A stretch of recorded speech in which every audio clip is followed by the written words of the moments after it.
Assalomu alaykum. Dasturimizni rasmiy xabarlar bilan boshlaymiz. Prezident Shavkat Mirziyoyev 10-fevral kuni Navoiy viloyatini ijtimoiy-iqtisodiy rivojlantirish bo'yicha olib borilayotgan ishlar va kelgusidagi rejalar, ustuvor vazifalar yuzasidan yig'ilish o'tkazdi.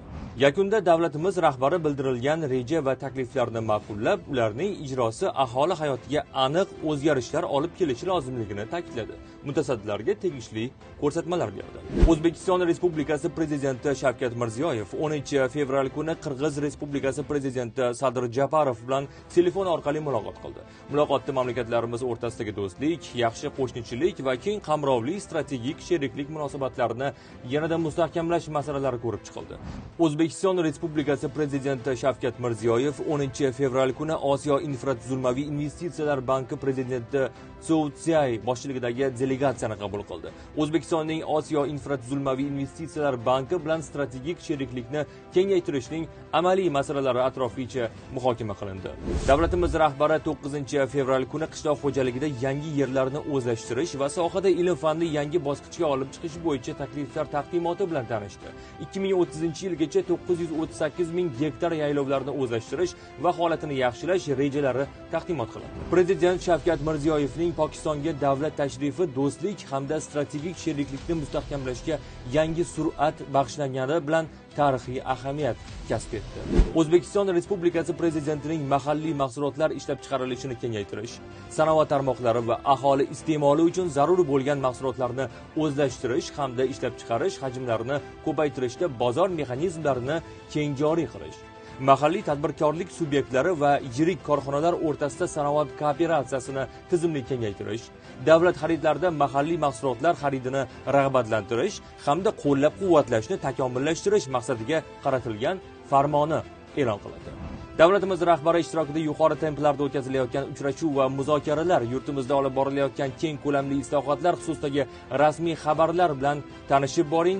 Ko'rishguncha xayr, omon bo'ling.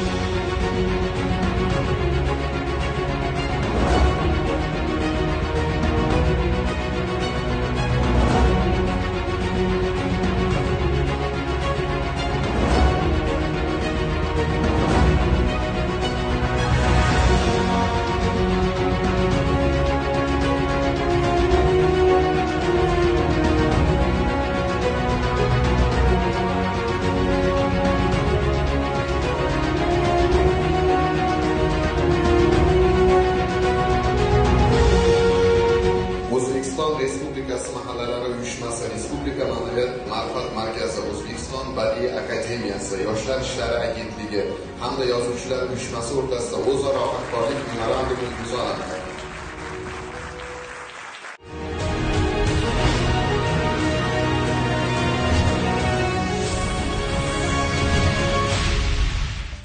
Hafta davomida qabul qilingan qonunchilikdagi yangiliklar bilan tanishing. Studiyada Surayyo Abbaqulova. Assalomu alaykum. O'zbekiston Respublikasining ma'muriy javobgarlik to'g'risidagi kodeksiga qo'shimcha va o'zgartirishlar kiritish haqidagi qonunga ko'ra, endilikda yo'l harakati bilan bog'liq ayrim kam ahamiyatli huquqbuzarliklar uchun ma'muriy ogohlantirish qo'llaniladi. Ma'muriy ogohlantirish huquqbuzarlik sodir etgan shaxsni qonunga xilof xatti-harakatlarga yo'l qo'ymaslik to'g'risida ogohlantirgan holda unga rasmiy tanbeh berishdir. O'zbekiston Respublikasining xorijiy mamlakatlar bilan madaniyat va turizm sohalaridagi aloqalarni yanada kengaytirish chora-tadbirlari to'g'risidagi Prezident farmoni bilan O'zbekistonning bir qator davlatlardagi elchixonalarining shtat jadvaliga qo'shimcha ravishda madaniyat va turizm masalalari bo'yicha maslahatchi lavozimi kiritiladi. Ushbu lavozim xorijiy mamlakatlarda O'zbekistonning madaniyat va turizm sohalaridagi tashabbuslarini muvofiqlashtirish, samaradorligini oshirish maqsadida joriy etilgan. 2026-2027 yillarda Jizzax viloyatini ijtimoiy-iqtisodiy rivojlantirishni jadallashtirish bo'yicha qo'shimcha chora-tadbirlar to'g'risidagi Prezident qaroriga ko'ra 2026-2027 yillarda Jizzax viloyatidagi Baxmal, Xallarol, Zomin, Forish va boshqa tumanlarning 57 ta bog'dorchiligiga ixtisoslashgan mahallalarida 5000 gektar eski bog' va tokzorlar yangilanadi. Buyuk davlat arbobi va sarkarda, ilm-fan, madaniyat va san'at homiysi Sohibqiron Amir Temur tavalludining 690 yilligini keng nishonlash to'g'risidagi prezident qarori bilan joriy yilda Sohibqiron Amir Temur tavalludining 690 yilligi keng nishonlanadi. Ijtimoiy reyestrga kiritilgan oilalarni qo'llab-quvvatlash tizimini takomillashtirishning qo'shimcha chora-tadbirlari to'g'risidagi hukumat qarori bilan oilalarni ijtimoiy reyestrga kiritish tartibi belgilandi. Reyestrga oilalar davlat ta'minotidagi oila, kambag'al oila va kambag'allik chegarasidagi oila toifalariga ajratilgan holda kiritiladi. Qonunchilikdagi shu va boshqa yangiliklar bilan Adliya vazirligining huquqiy axborot Telegram kanali orqali tanishishingiz mumkin. Xayr, salomat bo'ling.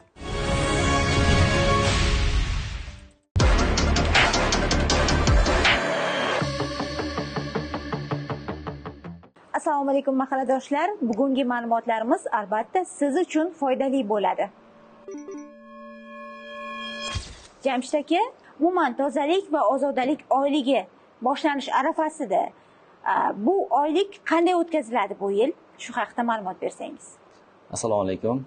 Davlatimiz rahbari tomonidan 2025-yil 14-oktyabrda mahalla tizimidagi islohotlar yangi bosqichga olib chiqish masalalariga bag'ishlangan kengaytirilgan yig'ilishlarida tozalik va ozodalik oyligini mahallalarda o'tkazish bo'yicha topshiriqlar belgilab berdilar. Mazkur topshiriq ijrosini ta'minlash maqsadida Respublika mahallani qo'llab-quvvatlash kengashini majlis bayoni bilan fevral va mart oylarida tozalik va ozodalik oyligini o'tkazish belgilab olindi.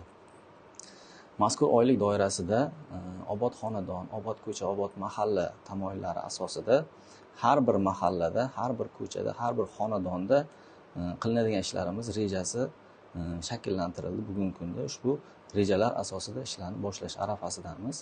Xabaringiz bor, bahor yaqin, qolaversa Ramazon oyi yaqin.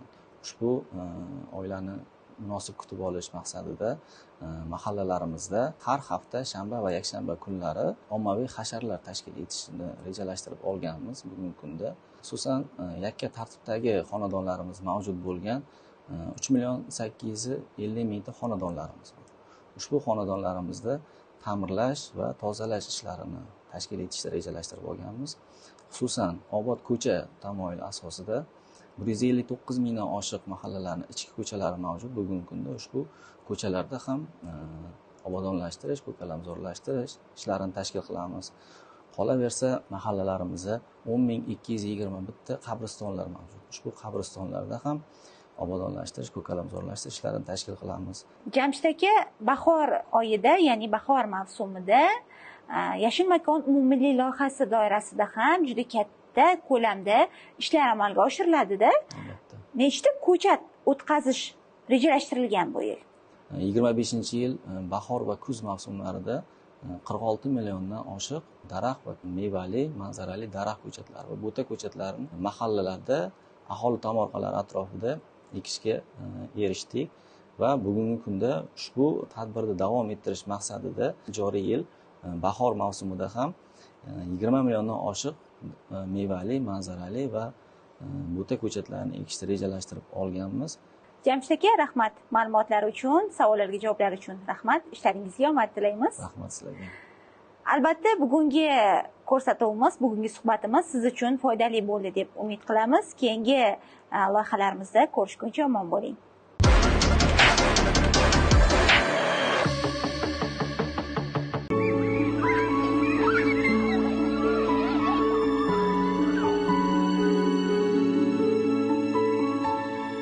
Шестнадцатилетний школьник зарезал собственную мать. Женщина от полученных травм скончалась. Успел подросток поранить и бабушку. Я сейчас убью! Саша, выключаем 2,5 уже. Значит, сейчас я буду выключать.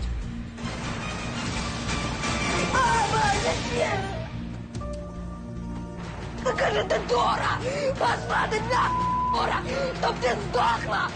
Psixologik nuqtai nazardan telefonlar bolalarimizga qanday zarar yetkazadi deb o'ylaysiz? Telefonlar bolani rivojlanishiga emas, xulqi atvoriga, uni o'sha turli fe'ldagi qusurlarga ham olib kelyapti-da. Bizani fikrlarimizni, bizani o'sha psixologiyamizdagi bo'layotgan o'zgarishlar jumladan tobelik o'sha gadjetlarga shunaqaga borib qoladiki, shuning ichiga kirib ketib, ota-onasini u dunyoga keltirgan, uni tarbiya berayotgan, uni yedirib ichirayotgan, uni o'sha yaxshi maktabga olib kelayotgan bolalarni shu ota-onasini ham tanimasligiga olib kelib qo'yyapti-da.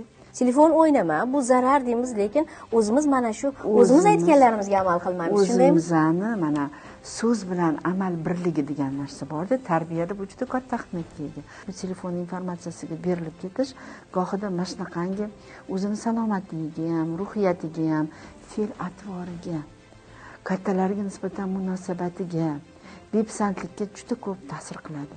Bilasizmi Feruza, mana shu muammo butun dunyoni tashvishga solayotgan muammolar sirasiga kirib qolibdi.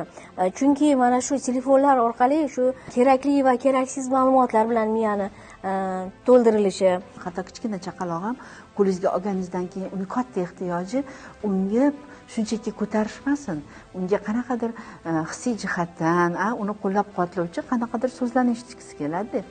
Endi shu narsa amalga oshmagandan keyin nima bo'ladi? Muloqotga bo'lgan ehtiyoj uni alternativasi bilan almashtirilyapti. Ya'ni unga qiziq bo'lgan, uni terganmaydigan, uni urishmaydigan, uni tartibga chaqirmaydigan, jimgina, uni o'rtog'i bo'lgan shu telefonga bo'lgan tobelikni kuchaytirib ketyapti. Telefonni berib qo'yamiz, lekin bolalarimiz jismoniy mashqlarni bajarmay qo'ydi. Undan keyin ularning fikr doirasi ham mana shu gadjetlar atrofida bo'lib qoldi yoki deylik o'yinlarga sho'ng'ib ketdi. Bu juda katta zarar keltiryapti aslida. Bir tanishimning farzandi, 4 yoshli farzandi hali ham gapirmayotganidan nolib qoldi. U shu vrachga olib borgan ekan, jonli muloqot yo'q debdi. Nimaga tili chiqmayapti hali ham degan. Bu o'zini olamida yuravergan bola, ona o'zini olamida yurgan. Ularni bir tarbiyachisi ham mana shu afsuski, mana shu mobil qurilmalari. Mana goda metrolarda yuraman, yonida kichkina bolasini qo'liga, hali unaqa tili chiqmagan bolani qo'liga ham har xil qilganda shuni berib qo'yishadi. U ichida har xil multfilmlarni, tajovuzkor harakatlar bor. Juda ko'p. Ayrim multfilmlarda bir-biriga qattiq gapirish bor. Yoki bo'lmasa hammani xudbinligi bor, o'zini o'ylash nimalari, epizodlari bor. Bizning ma'naviyatimizga to'g'ri kelmaydigan bu bizga to'g'ri kelmaydi. Xalqimizning azaldan bitta narsasi borki, o'zingga yaxshilikni nima ravo ko'rsang, boshqalarga ham shuni yaxshilik. Biz uni ko'rayotganimiz yo'q.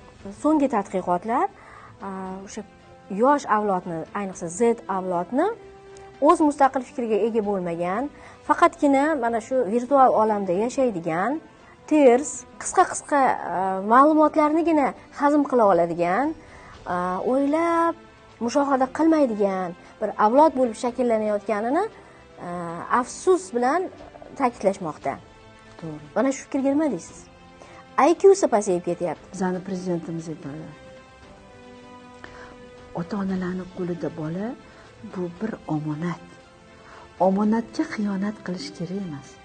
Uni qaytanga tarbiyasiga, uni kelgusi jamiyatga faol inson bo'lishiga va jamiyat uchun qayg'uradigan inson bo'lishi uchun ota-onalarning o'zi ibrat bo'lishi kerak. Bugun Jadid gazetasi o'quvchilarini nashrning 7-sonida berilgan ayrim maqolalar bilan tanishtirib o'tamiz. Gazetaning bu galgi sonida jurnalist Abdulhamid Muxtorovning "Ong kelajakni belgilaydi" nomli maqolasi e'lon qilindi. Unda dunyoda xavfsizlik tushunchasi o'zgarib borayotgani, ayniqsa axborot makonida inson ongi va jamoatchilik fikri uchun kurash kuchaygani, milliy xavfsizlik va ma'naviy barqarorlik o'rtasidagi bog'liqlik aniq misollar asosida ko'rsatib berilgan. Muallif zamonaviy tahdidlarni geoma'naviy va axborotga asoslangan tahdidlar sifatida talqin qilgan. Kognitiv urush inson ongi, idroki, fikrlash usuli va qaror qabul qilish jarayonini o'zgartirishga qaratilgan maqsadli ta'sirlar majmuasidir. U klassik harbiy urushdan farqli ravishda axborot, g'oya, talqin, ramziy va psixologik usullar orqali amalga oshiriladi.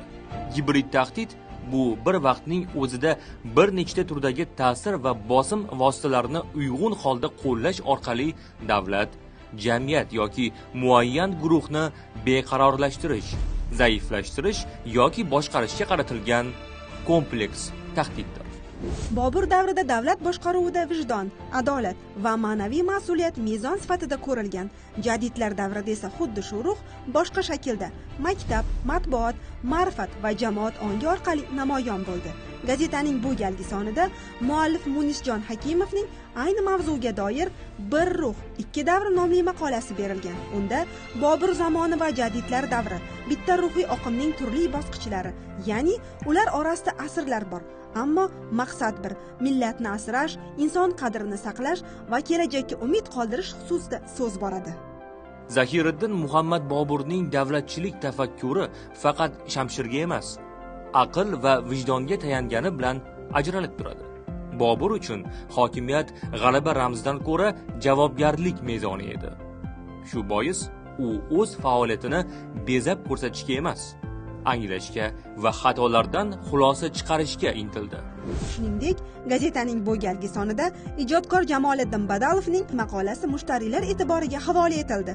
Unda prezidentimiz tomonidan joriy yilning 5-fevralda qabul qilingan buyuk davlat arbobi va sarkarda, ilm-fan, madaniyat va san'at homiysi Sohibqiron Amir Temur tavalludining 690 yilligini keng nishonlash to'g'risidagi qarorining mazmun mohiyati haqida so'z boradi. Bu qaror shunchaki yubiley sanasini nishonlash emas, balki milliy o'zlikni anglash, ajdodlar oldidagi qarzdorlik va kelajak avlod uchun mustahkam ma'naviy poydevor yaratish yo'lidagi muhim qadamdir. Nashrdan o'rin olgan shu va boshqa maqolalarning to'liq matnini gazetaning rasmiy sahifalaridan o'qishingiz mumkin.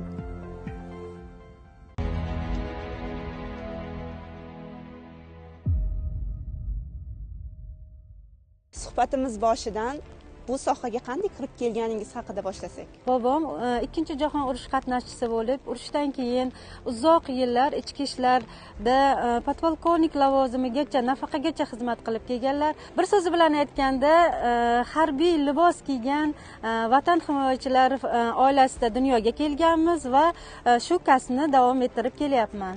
Demak, harbiy soha sizga ota kasb ekanda. Dadajonimni azaliy orzusi, mana dadamni 4 ta farzandlari bor, 2 ta o'g'il, 2 ta qiz. 4talamiz ham harbiy libos kiyib, vatanimizni himoya qilishda xizmat qilib kelmoqdaman. Birinchi forma kiygan kuningizni esla olasizmi? Bilasizmi, forma kiygan kunim mendanda baxtli insonni o'zi bo'lmagan. Shu bilan birgalikda ota-onam, yaqinlarim, qaynona qaynotam vaqt kelganda onajonim farzandlarimga qarab, yoshligida bog'chaga, maktabga borishligini ta'minlab berishgan, menga yordam berib, qo'llab-quvvatlagan insonlar ko'p bo'lgani uchun bu harbiy xizmatda qiynalmasdan xizmat faoliyatimni davom ettirganman. Mana shunday ob-havo sharoitida sizni ishingiz yanada 2 baravarga qiyinlashsa kerak. Dispetcherlik bu og'ir kasb. Tumanli, bulutli, qorli kunlarda ayniqsa juda ham qiyin. Har bir uchuv apparatlarini toki ularni manzillarigacha yetib borishgacha ta'minlash xavfsizligi albatta bizning jamoamizning vazifasi, chunki qo'nish mas'uliyatli, ularni juda ham qattiq nazoratga olib turmasak, biza javobgarligimiz katta. Shunga qaramasdan harbiy libos kiygan ayollarimiz, bizga o'xshagan ayollar juda ko'pchilik, erkaklarimiz bilan bir safda xizmat qilib kelmoqdamiz. Oddiy ish kuningiz qanday boshlanadi? Shu haqida ozgina gapirib bering. Ertalab uyg'onib, badan tarbiya qilib, bolalarimizga nonushtalarni tayyorlab bergandan keyin o'zimizni sharafli kasbimiz, xizmatimizga chopamiz.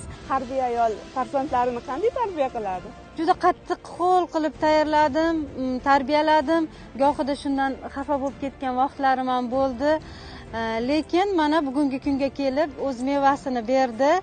Biron bir xato kamchilik qilsa, ularni mehnat bilan jazolab kelganmiz. 2 ta farzandimiz ham bugungi kunda oliy ma'lumotli bo'lib, yuridiskiy universitetini tugatib, magistraturalarni tugatib, ikkalasi ham yuridik sohada va sud sohasida xizmat faoliyatini davom ettirib kelyapti. Ular bundan juda ham minnatdor shu kunlarda. Men bundan faxrlanaman.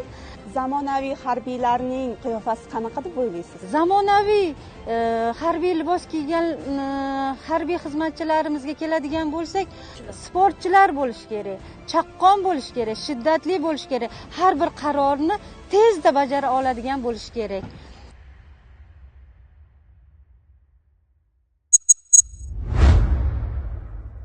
Ko'plab tillarda so'zlarning talaffuzi, yozilishi o'rtasida farq bo'ladi. Bugungi videomiz o'zbek tilida talaffuzda metatezaga uchragan ayrim so'zlarga bag'ishlanadi. Metateza bu so'z ichidagi harflarning o'rin almashish hodisasi. Juda ko'pchilik tavsiya so'zini yozishda xato qiladi. Bunday talaffuz qilingani bilan yozishda tavsiya, ya'ni V harfi bilan yoziladi. Odatda qanday harflarni biz xato qo'llaymiz? Aksariyat hollarda V bilan F harfi hamda H bilan yumshoq H, T bilan D harflarining o'rnini almashtirib talaffuz qilishadi. Masalan, af so'zini ko'pchilik xato yozadi, chunki af emas, af. Hozir qanday farqlashni o'rgataman. Bu so'zni af emas, afu deb eslab qolsangiz, yozishda qiynalmaysiz. Ko'pchilik shunday xatolarni tez-tez takrorlab turadi. Hozir talaffuzda metatezaga uchragan bir nechta so'zlarga misol keltiraman, lekin diqqat qilishingiz kerak bo'ladi, chunki talaffuzda odatiy eshitilishi mumkin, ammo yozishda farqi bo'ladi.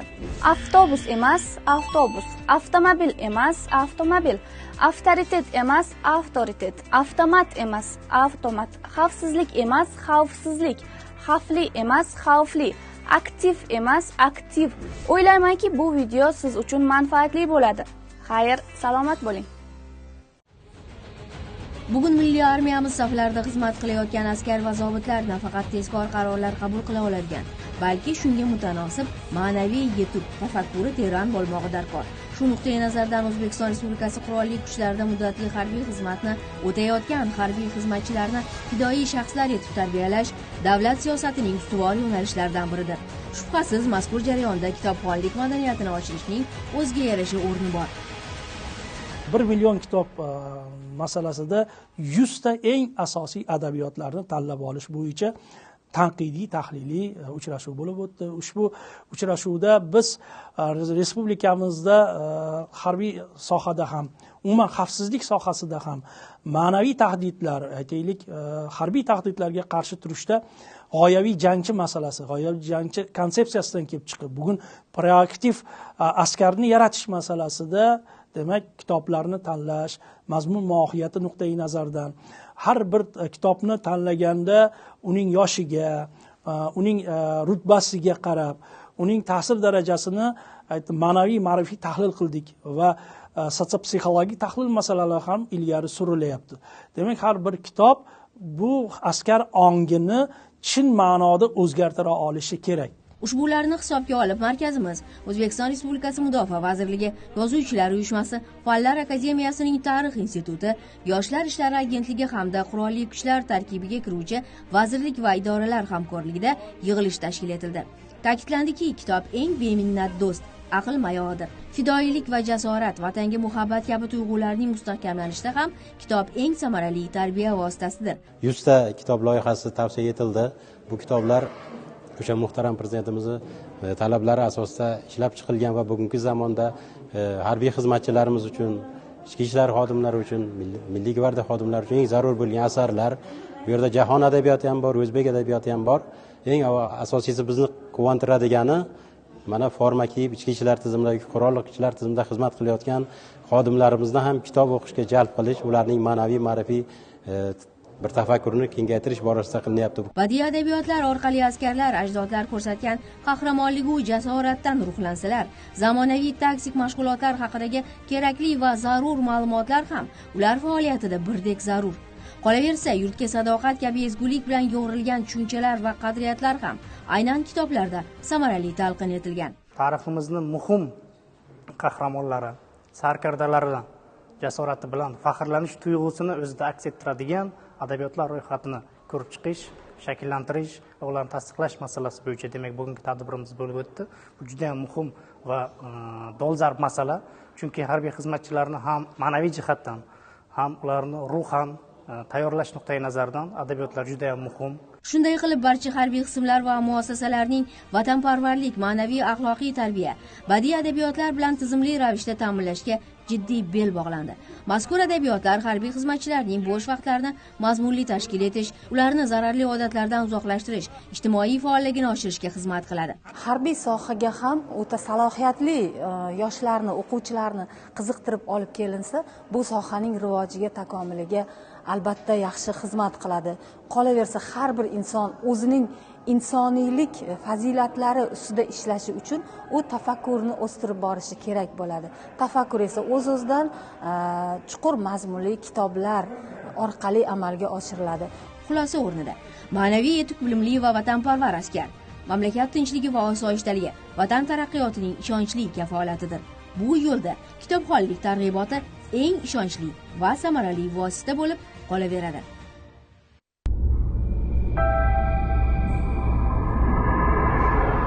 Bugungi kunda internet hayotimizning ajralmas qismiga aylangan. Juda ko'p narsalar shu birgina internet bilan bog'liq.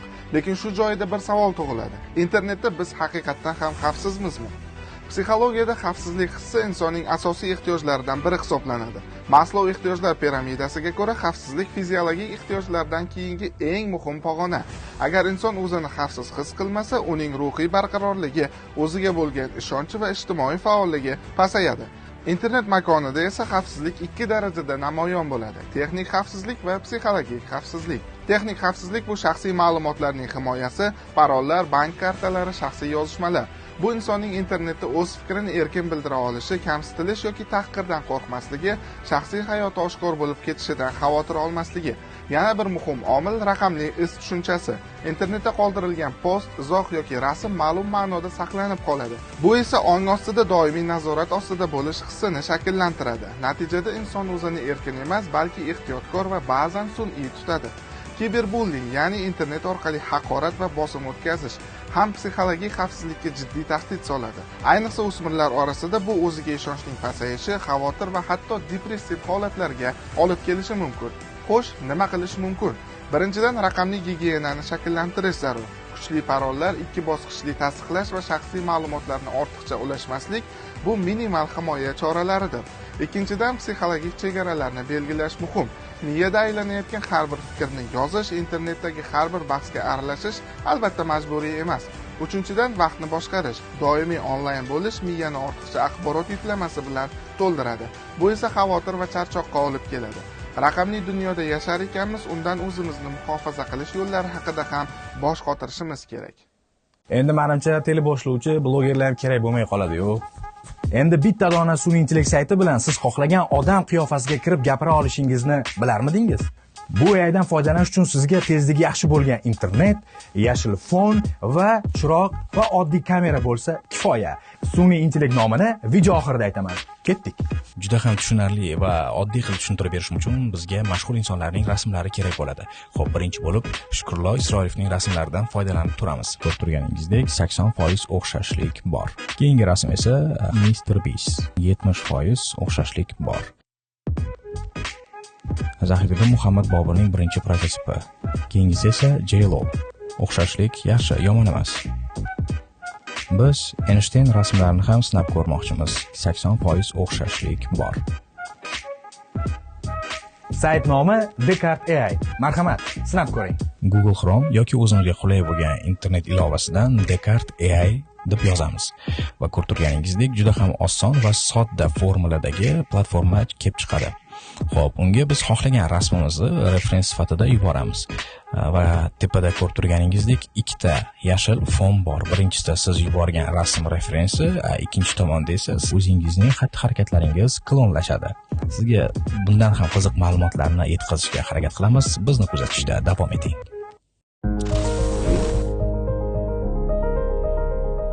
O'rmon so'zini eshitganda ko'z oldingizga bevosita daraxt va o'simliklardan iborat yam-yashil manzil keladi. Lekin tosh o'rmonlar haqida eshitganmisiz? Assalomu alaykum. Sayohat hayratingizni oshirishda davom etadi va bugun sizni yuqorida eshitganingizdek Madagaskarning g'arbiy qismida joylashgan tosh o'rmonlarga taklif etamiz.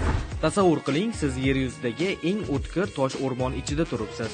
Har tomonda ignadek uchli qoyalar, pastda esa chuqur jarlik. Bu joy Tsinge Bemaraxa, Madagaskarning g'arbiy qismida joylashgan va UNESCO jahon merosi ro'yxatiga kiritgan noyob hudud. Tsinge so'zi mahalliy tilda yalang oyoq yurib bo'lmaydigan joy degan ma'noni anglatadi va bunga yetarlicha sabablar ham bor. Bu hudud taxminan 200 million yil oldin dengiz tubi bo'lgan. Keyinchalik yer ko'tarilgan, ohaktosh qatlamlari yuzaga chiqqan. Millionlab yillar davomida yomg'ir suvi va shamol toshlarni yemirib, bugungi kunda ko'rib turganimizdek o'tkir, ignasimon ustunlar hosil bo'lgan. Ba'zi qoyalar balandligi 70 metrga yetadi. Pastda esa yashirin g'orlar, yer osti daryolari va tor yo'laklar bor. Lekin bu joy faqat toshlardan iborat emas. Bu yerda faqat Madagaskarga xos bo'lgan lemurlar, noyob qushlar va sudralib yuruvchilar yashaydi. Singey toshlar orasidagi yashirin hayot makoni desak ham bo'laveradi. Bu yerga borish ham oson emas. Avval poytaxt Antananarivoga uchasiz, keyin Marondava shahriga yetib borasiz. So'ng esa notekis yo'llar orqali maxsus transport bilan milliy bog'ga yo'l olasiz. Ammo yetib kelganingizda bir narsani tushunasiz. Bu oddiy sayohat emas, bu haqiqiy sarguzasht. Osma ko'priklardan o'tish, tor yoriqlar orasida yurish, baland qoyalar ustida muvozanat saqlash. Bu joy insonni chinakamiga sinaydi. Singey bemarag'i bizga shuni isbotlaydiki, tabiat bu eng buyuk me'mordir. Kelgusi haftada sayohat bilan mana shunday noodatiy manzillarda ko'rishguncha omon bo'ling. Siyosiy Ma'rifat soatining video kontentlarini Telegram sahifasiga ulangan holda doimiy kuzatib boring. E'tiboringiz uchun rahmat.